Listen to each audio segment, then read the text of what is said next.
Hello everyone, welcome back to my channel soulful cooking and mindful eating. आप लोगों को जैसे पता है मैं उत्तराखंड में आई हुई हूँ और इस समय मैं रामगढ़ में हूँ। रामगढ़ की जो बेंगलोर है वहाँ ठहरी हुई हूँ, ओल्ड बेंगलोर के में। तो मैं शैलन जी जो हैं यहाँ पे सब यहाँ के काटा धाता जो पूरा मेंटेन करते हैं इस बंगलो को, उनसे पहले मैं जानना चाहूँगी कि इस बंगलो के बारे में कुछ मैम बेसिकली जो ओल्ड बंगलो है, जर्नी मराना ने जो इसे टेक ऑफ किया हुआ है मैम, ये बेसिकली ब्रिटिश आर्मी का ही कैंप था। जब ब्रिटिश आर्मी की जो कैपिटल थी वो नैनीताल थी, जब वो चाइना के लिए मूव करते थे नैनीताल से यहाँ फर्स्ट स्टॉपेज उनका ये था। जो ये ओल्ड बंगलो है यहाँ पे तो इंडियन ऑफिसर्स रुकते थे और सामने जो हमारा रेस्टोरेंट और किचन वगैरह है यहाँ पूरा अस्तबल था, यहाँ घोड़े बत्ते थे। अच्छा। और इसी से 300 मीटर पर हमारा एक राइटर्स बंगलो है जहाँ पे ब्रिटिश ऑफिसर रुकते थे। वो इंडियंस को थोड़ा सा नीचे रखते थे, जैसे अपर एंड लोअर माल रोड इसका एक एग्जाम्पल है।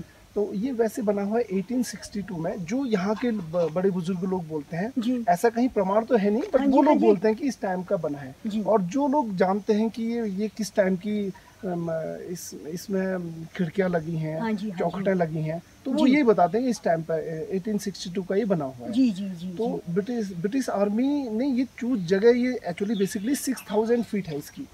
ब्रिटिश बंगलो जितने भी होंगे वो 6000 फीट में ही होंगे।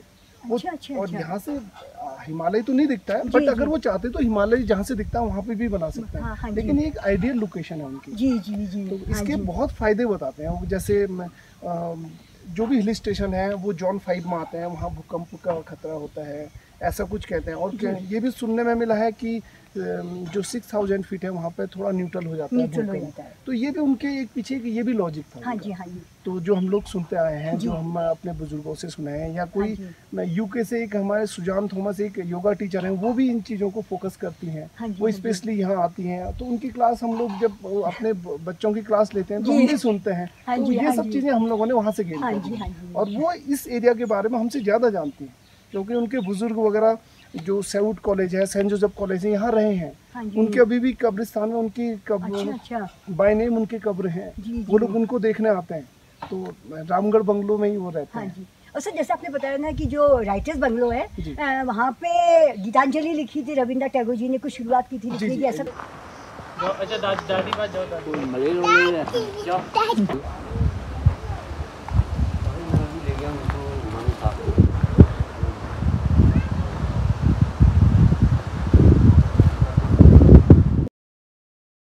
कुछ है। हाँ, जब रविन्द्रनाथ टैगोर जी की बेटी को ना टीबी हो गई थी और वो लास्ट स्टेज में थी। देन फिर उनको वहाँ पे कलकत्ता में डॉक्टरों ने बता दिया था कि इनको पहाड़ में ले जाओ, इनकी आफ्टर 6 मंथ डेथ हो जाएगी, बट पेनफुल डेथ नहीं होगी। बट मैम वो जब यहाँ आई तो यहाँ पे कहते हैं कि वो 6 साल जिंदा रही। और वही महादेवी वर्मा जी को भी यहाँ लेके आए। फिर उन्होंने आगे एक पहाड़ पे एक अपनी बेटी के नाम से एक जगह ली थी, उसे हिमवती गार्डन के नाम से फेमस है। लोग उस पहाड़ को टैगोर टॉप कहते हैं। तो ये सब चीज़ें उनकी वजह से भी रामगढ़ काफ़ी।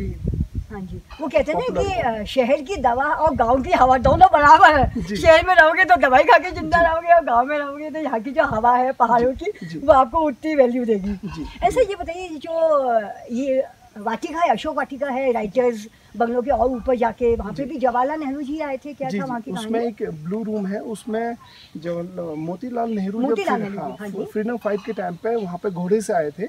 और कहते हैं कि वो 31 डेज वहाँ पे रहे। अच्छा जी। वो अंडरग्राउंड हुए थे उस समय बेसिकली। तो यहाँ पे आके रहे थे।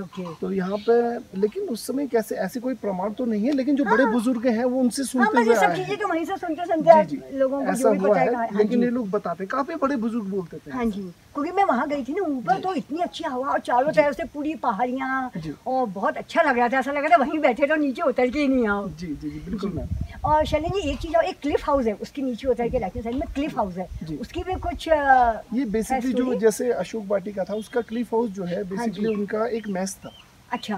तो जो उसमें मैस बनी हुई थी, बस उसी फाउंडेशन में हमारे जो ऑनर है मिस्टर अमरनाथ, उन्होंने उसी को डेवलप किया और उसी फाउंडेशन के ऊपर 2 रूम बनाए। एक उसमें बहुत अच्छा एक सिटिंग एरिया है, ऊपर 2 रूम है, उसका सनसेट व्यू बहुत अच्छा है, इतना प्राइजेबल है कि आपको बिल्कुल वहाँ से एक यहाँ पे हिरणमयी कालेकर हैं, पायनियर के एडिटर हैं, उन्होंने फोटोग्राफ ली थी वहाँ से, तो उन्हें प्राइज मिला। तो उन्होंने एक फोटो मुझे भी दी है जो मेरे ऑफिस में लगी है। अच्छा जी चलिए बहुत अच्छा। तो बहुत अच्छा व्यू है। हाँ जी।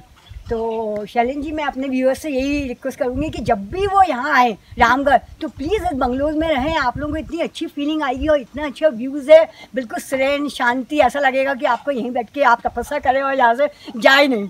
तो बहुत अच्छा, इन लोगों ने मेंटेन भी इतना अच्छा करके रखा हुआ है। आप लोगों का जो स्टाफ है वो इतना कोऑपरेटिव है और बहुत अच्छा लगा। और लास्ट बार शैलेन जी, जैसे कि मैंने देखा था कि आप लोगों के यहाँ पे सब पेड़ वेड़ लगे हुए हैं फलों के,